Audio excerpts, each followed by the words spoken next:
Hello everyone, my name is Dr. Siddhartha Chakraborti. I am an assistant professor in Aligarh Muslim University, and today I would like you all to consider the great romantic poem Kubla Khan by Coleridge as anything but a romantic poem. We all have read Kubla Khan at some point in our careers in academia in English. Most of us have read it in undergraduate, but definitely in PG level, most students in India have read the poem. And we are always taught the poem as a romantic poem. So that is why I would like you to sort of step out of this box of romanticism and consider this poem from other vantages. However, while looking at this poem from other vantages, I don't mean to suggest that it is not a romantic poem. On the contrary, I would rather suggest that we need to broaden our horizon and think more openly about Romanticism as a movement and Kubla Khan as a poem. As you all would know, Kubla Khan is probably the only work of its length, which is barely 50-60 lines, which has generated so much of debate and discussion. Indeed, I found almost 5 full-length books on this single poem. So this is a very, very important poem, and it's there in practically all syllabuses of the country, and it is usually a poem which is considered as a great romantic poem. So I would like to divide today's lesson into 2 or 3 parts so that you can skip to different parts as and when you're re-looking at this video or reviewing this video for your own study. So right in the beginning, however, let us sort of look at how Kubla Khan is usually presented as a romantic poem. So, or what are the features of Kubla Khan that make it seem romantic? And of course, we all already know that Romanticism is not simply about love, but rather is a sustained movement which was there in Europe and also in England and came across in various forms of cultural output, including poetry, but not really limited only to poetry.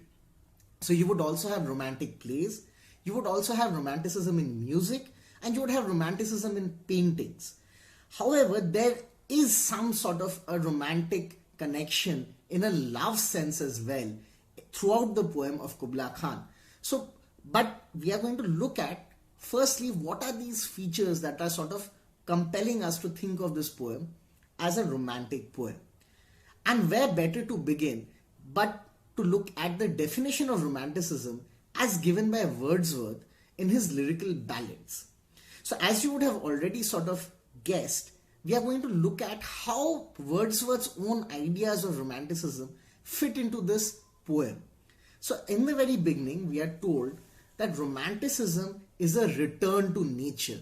And this is usually how we think of Romanticism, as something related to nature, something related to nature worship.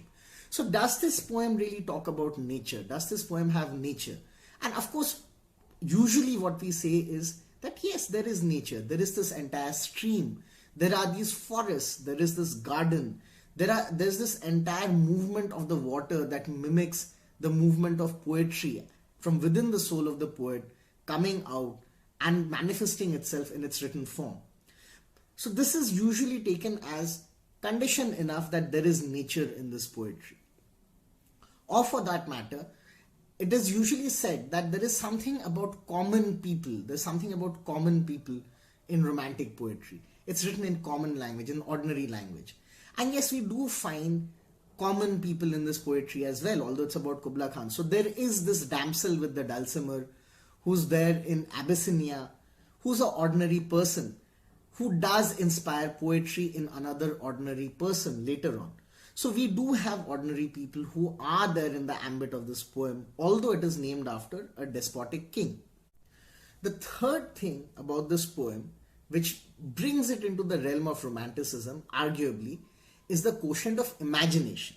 And of course, this is a wonderful imagination by the poet, which is about this entire creation in his head of some Xanadu, which is brought together in such a beautiful image of this wave, the caves of ice and the palace dome floating on the rivers all together. So it's a wonderful image which sort of brings in this entire poem together. So it's a great imaginative creation, right? The fourth point, which is brought up, which is usually brought up regarding Romanticism, is this nostalgia for the past. This looking back to the past as some sort of a moment of evocation, as some sort of a moment of inspiration. And that is something which we get a glimpse of when we hear about Kubla Khan thinking of his ancestors prophesying war. So we do have this sort of a nostalgia for the past, which is also mentioned in this poem, right? So we would like to now sort of unpack this poem and all these images which we have already heard of, which we already know of, and look at whether or not do they stand scrutiny when we think of this poem, not really merely as a romantic poem, but as something more, as something which is far more complicated, something which is far more interesting.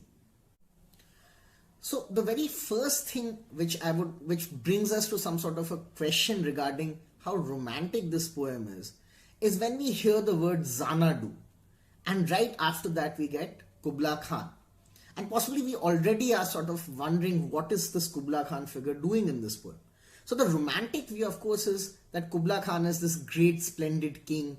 It evokes images of exotic East and Orient.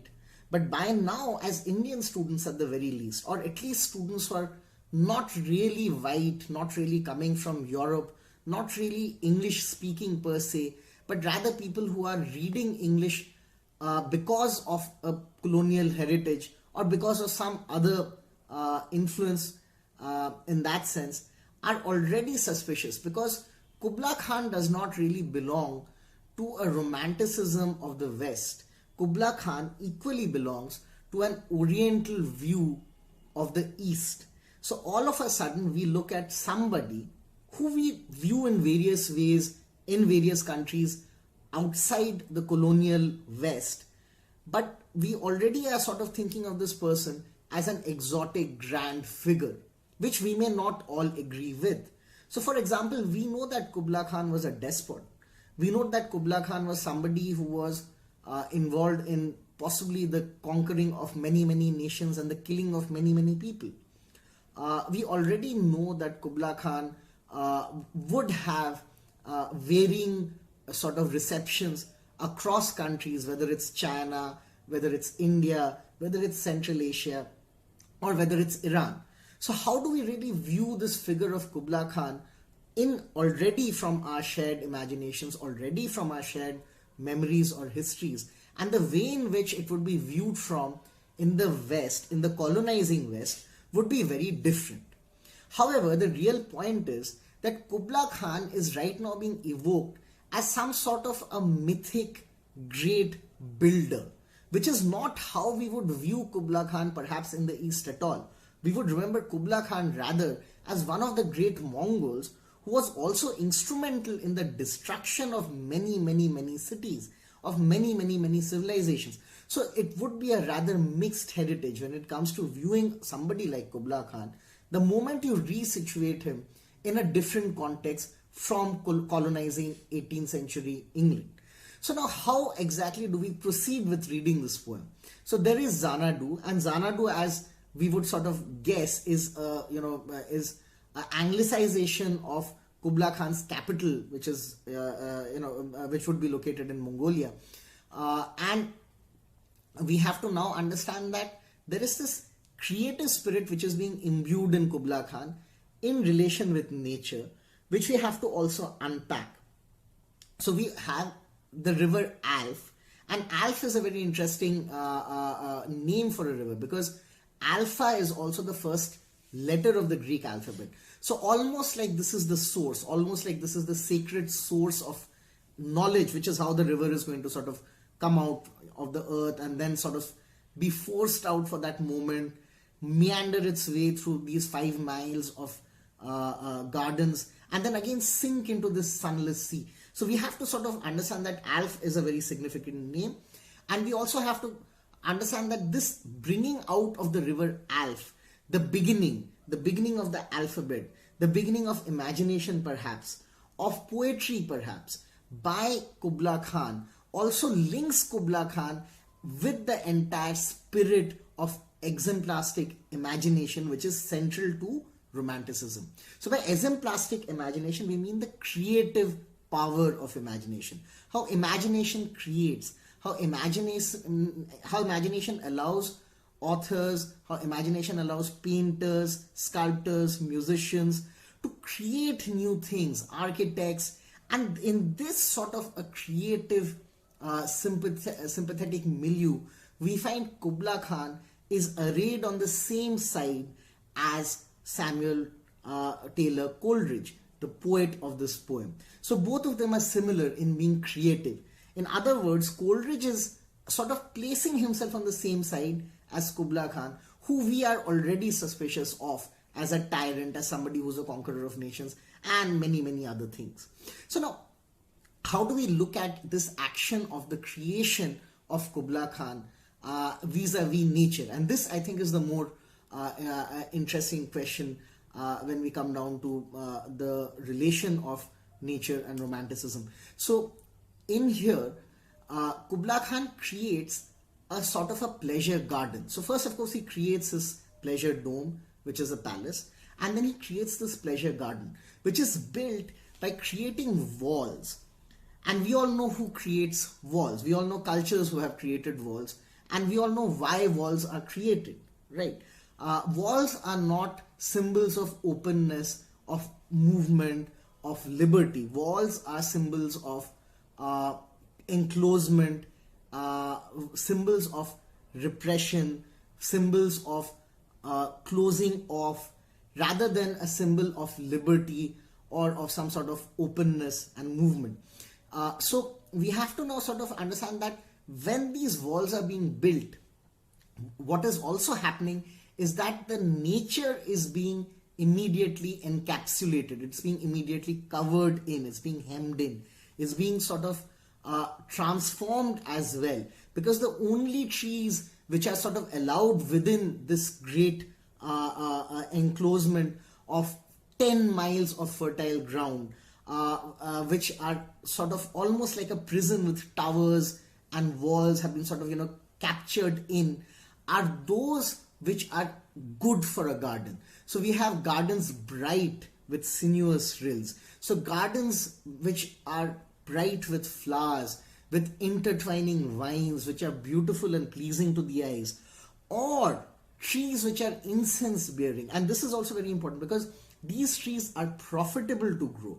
They give you incense, they give you scent. So we are already in the realm of commercialization of nature. We are already in the realm of taking nature and sort of encapsulating it, sort of walling it off, sort of containing that nature, and not only containing that nature but containing it selectively, so that only those things which are profitable for commerce, only those things which are aesthetically pleasing remain inside, and the rest of nature has been sort of removed.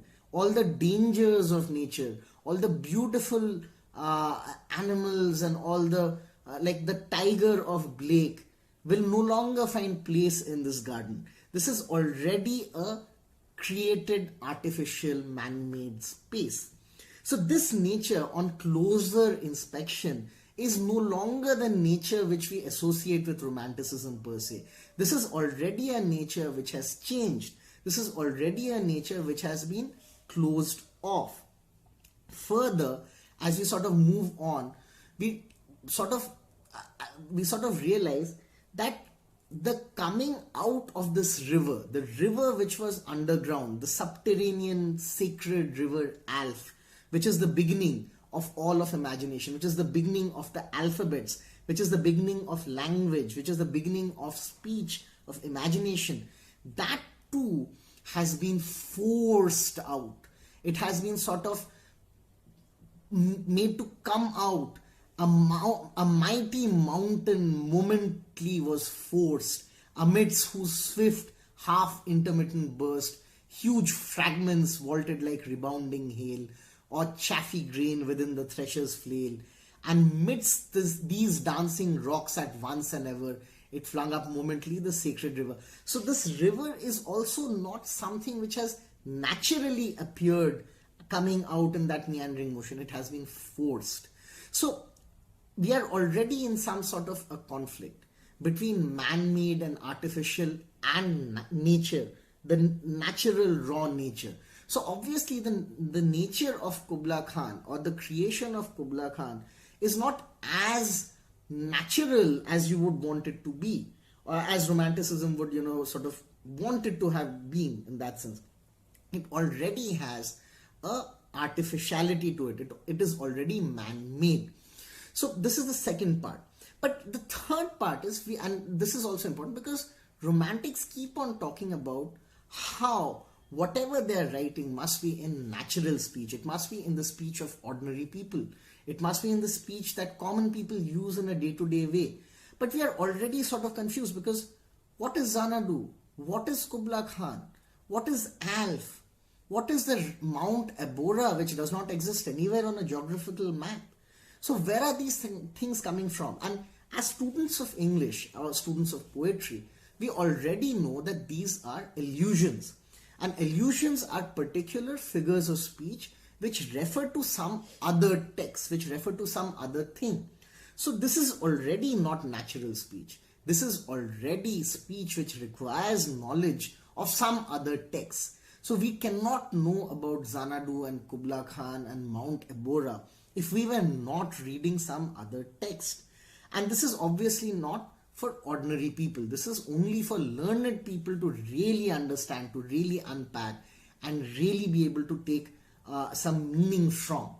So this poem is already suspect in some ways, in that it sort of is romantic, but not really that romantic.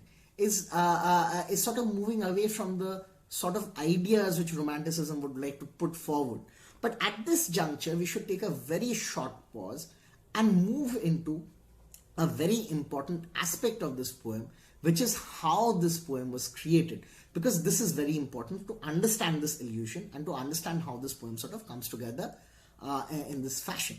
So at the very outset, we should understand that Coleridge was, and Coleridge has sort of declared in his writing, that he was suffering from some sort of an ailment.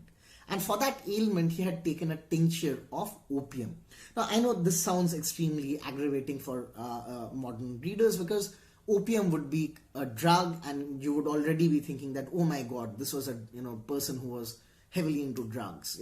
But in his own time, opium would be a standard prescription for pain.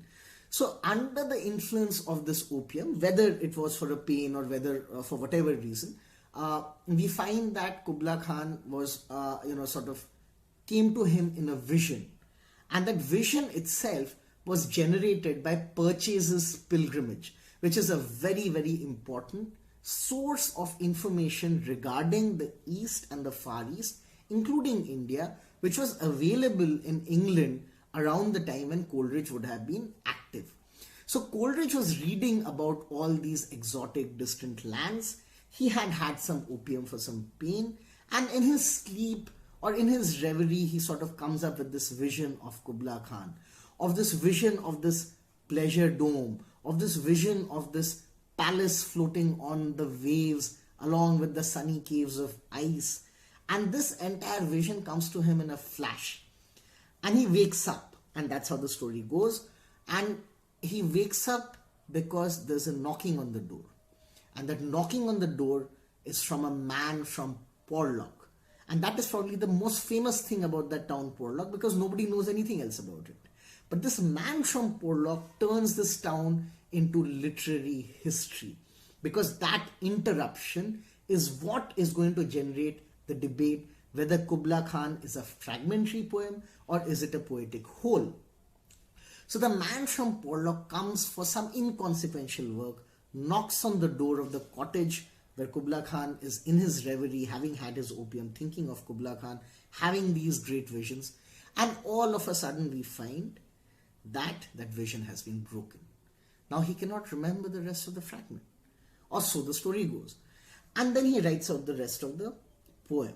Now at this junction, so we should again sort of go back and remember what Wordsworth had to say about the process of writing poetry for Romantics. And so the romantic imagination, as we all remember, is that poetry is a spontaneous overflow of powerful emotions which are sort of recollected later in tranquility. So there are these spontaneous emotions, these spontaneous ideas that sort of come out, and then you sort of remember them, and then you sort of try to write them all down very quickly, right? Now, he was already under the influence in some ways. So is that really spontaneous? And he was reading a book which was exactly about these topics. So is that also really spontaneous? So now we have a definite material root for this poem, Kubla Khan. One, of course, is the material book, which is purchased as pilgrimage. The second, of course, is the material aid, which is opium. So can we still look at this poem as a romantic work, as something which sort of spontaneously came out, just like the rock, just like the river from amidst the rocks? Is it a similar sort of a spontaneous evocation of powerful emotions? And we already know that the recollection is not very, very efficient. So he remembers some things, but then he forgets. And this is really the question. So is it really possible to recollect something which has been sort of thought of in a dream state with that degree of accuracy, and then again bring it into verse form? Is this entire narrative of poetry correct? And we really don't know, because this poem seems to suggest otherwise, right? So is this poem really the point where Romanticism starts breaking down?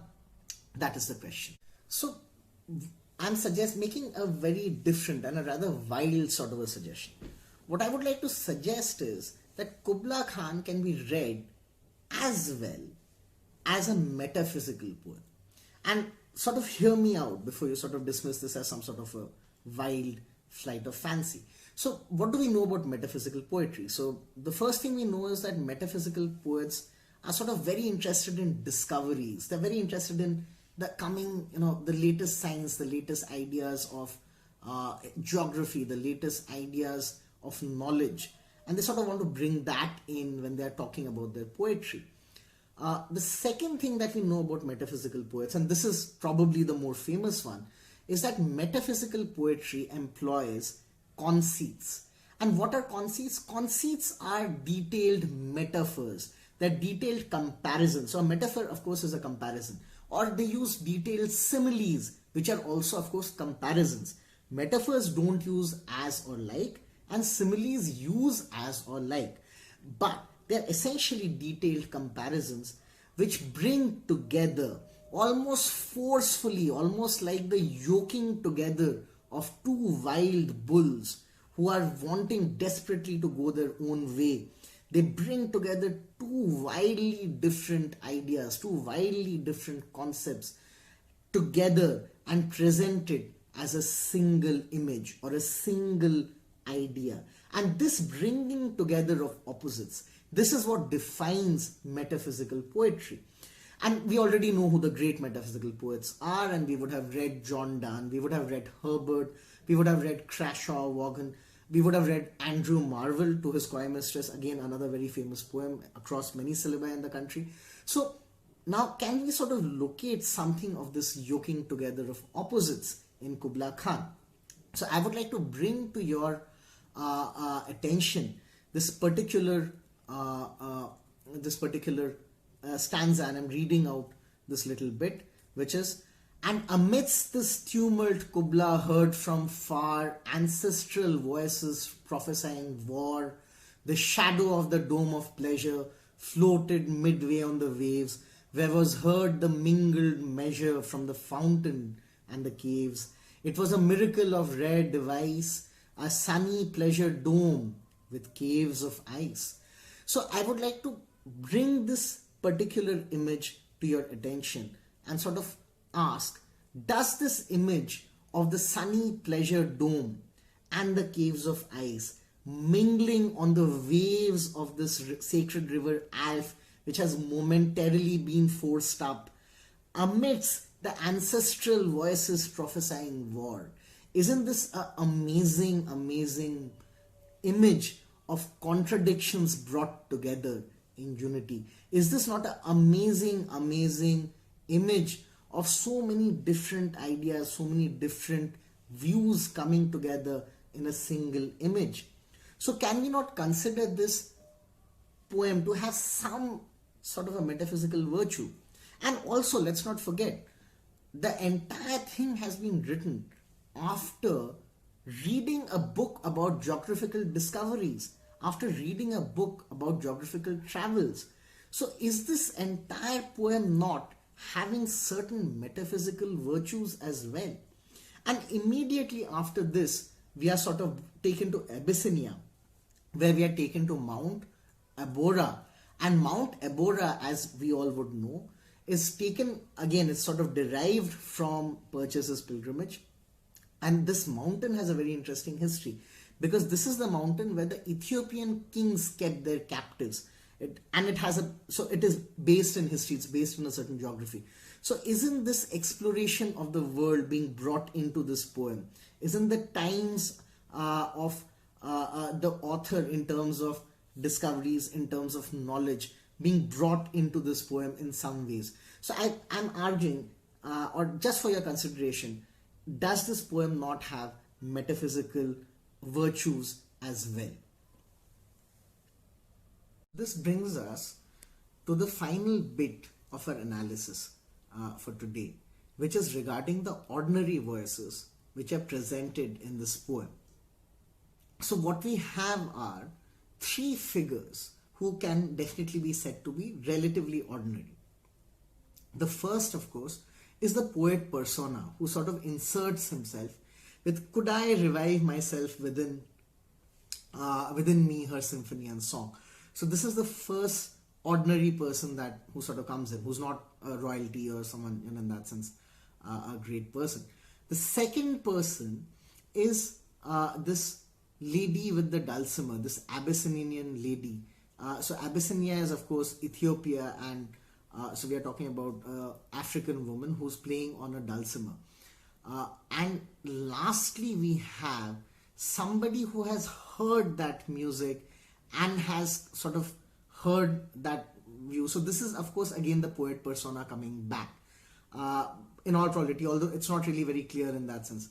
So, but what we have are these arguably two figures who are the same. That's the poet persona and the person who has sort of been to Abyssinia and has sort of heard this lady and her music. So, and both of them are sort of described as having been completely enchanted or in a state of complete enchantment, rather like a magician would be, or somebody in possession would be. So the description which is given, of course, is beautiful, that "For he on honey dew hath fed and drunk the milk of paradise."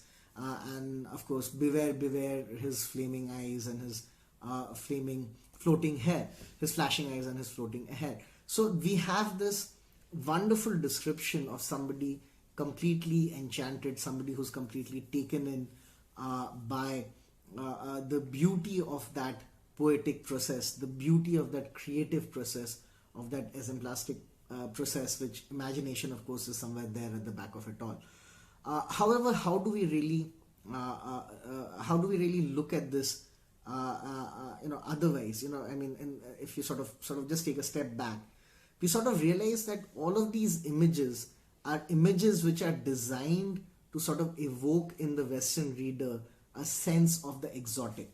So whether it's the image of the Abyssinian maid, which ties in very neatly with this idea and idea of Orientalism, where you present the East, or you present spaces which are going to be colonized in a feminine, sexualized form, and also the image of somebody who has heard the sort of music produced by that woman as somebody who's enchanted, somebody who's possessed, and that sort of echoed in the demon lover which is there earlier, which is something which is spoken about, the chasm from where the river Alph is going to come out.